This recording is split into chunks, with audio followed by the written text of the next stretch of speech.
Okay, I'm going to talk about a concept that we came up with during the COVID pandemic. So, in order to hinder the spread of COVID, we came up with this concept of essential workers, okay? And basically, what we did is we said that there are certain workers who are essential, they are necessary. Okay, they produce goods and services that are necessary for our survival. So during the pandemic, these people have to keep working, and in theory, other people they can stop working, right? They can lay them off, perhaps, or we can maybe they just lock down. They isolate from other people to hinder the spread of COVID. So, who are the essential workers? Well, in theory, they are the people who, again, produce necessities. So the food industry, the agricultural industry, or the people who are upholding the infrastructure. So that could be the people building roads or maintaining roads. It could be the people providing transportation services, or it could be the people who are providing the energy to our houses, right? The people who are upholding our houses, upholding our shelter, our living spaces. So plumbers or electricians. It could be the hospitals, right? The medical services, right? Those people are considered essential, right? Now, who is not considered essential? Well, it's the people producing things that are considered unnecessary. So they are people largely providing recreational services, perhaps entertainment. So that might mean movie theaters or I don't know. You could consider nightclubs, stuff like that. Maybe concerts. These things are not necessary. So we, in theory, we stop working in these markets, right? The recreational, the entertainment markets, in order to hinder the spread of COVID. But here's the problem with this, okay? And this is pretty obvious, right? The problem is that if you say you have a GameStop employee and he sells video games to people, we don't necessarily consider this an essential worker, right? But the thing is that 60% of the people in this country live paycheck to paycheck. And I'm not trying to call out GameStop employees here, but let's say that there's a GameStop employee living paycheck to paycheck. If we consider his work unnecessary, then what happens is, well, people stop buying games at GameStop, and then this worker stops getting a paycheck. And that next thing you know, this worker can't afford necessities. He can't afford shelter. He can't afford food. This is the problem with this concept of essential workers. It's completely bunk. It makes no logical sense. The fact of the matter is that every worker is essential because every worker makes their necessary wage from their job. Okay, and again, now maybe you have savings. Maybe you aren't living paycheck to paycheck. Maybe you're part of the 40% who aren't living paycheck to paycheck.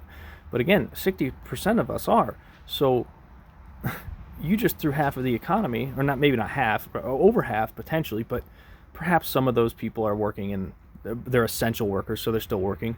But the bottom line is that if 60% of the people are living paycheck to paycheck, and you tell a bunch of people to stop working because of a virus, because of a pandemic, then those people are no longer going to be able to support themselves, no longer going to be able to afford the necessities with which they survive, right? So in the absence of universal basic income, UBI, what's going to happen? Well, people are going to they're going to go crazy. These people are going to go hungry. The poverty's going to increase. They're going to go homeless. And this is exactly what we saw.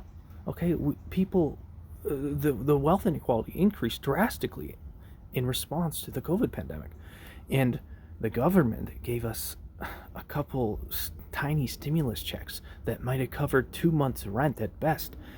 And yet we're here telling ourselves that there are essential workers and non-essential workers. It doesn't make sense, okay? And I suspect a lot of you understand this, and a lot of you saw this, and you knew it was bullshit.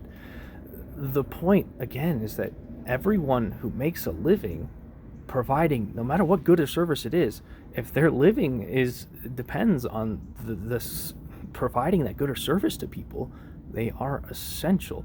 Okay, period. There's no way to argue against that fact, unless again you provide a proper universal basic income to people, which we didn't do. Now, we did try with the unemployment benefits, right? But didn't work well enough, right? And again, we know this because the rich got richer and the poor got poorer as a response to COVID and the stimulus bills. The inflation overinflated it over. There was an overinflation in response to these stimulus bills, which means that corporations are price gouging the public. And if you don't own stock in the corporations who are price gouging the public, then you got poorer as a result. That's how the stock market, that's how inflation works. So again, this concept of essential workers is complete bullshit.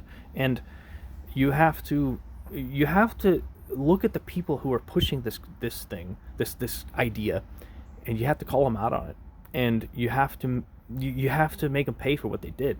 And the way you make them pay for it, as we've seen recently, is through labor unions, labor strikes, right? I feel like the COVID pandemic woke up a lot of people, and I really do hope that when this next election comes around, a lot of unlikely voters, people who've never voted before, like me, for example, are going to vote for the first time. And they're not going to vote for the Democrat or Republican Party who led them astray. And it was both of them who led us astray, okay? It was Trump and Biden. And if you can't see that, I'm not going to sit here and preach to you. I just want to give you different things to think about. That's the point of this YouTube channel. I just give you different perspectives, different angles to look at the what's going on in the world. And I'm hoping that one of them gets across to you, and you figure out who you need to vote for to fix the problems. So thanks for watching.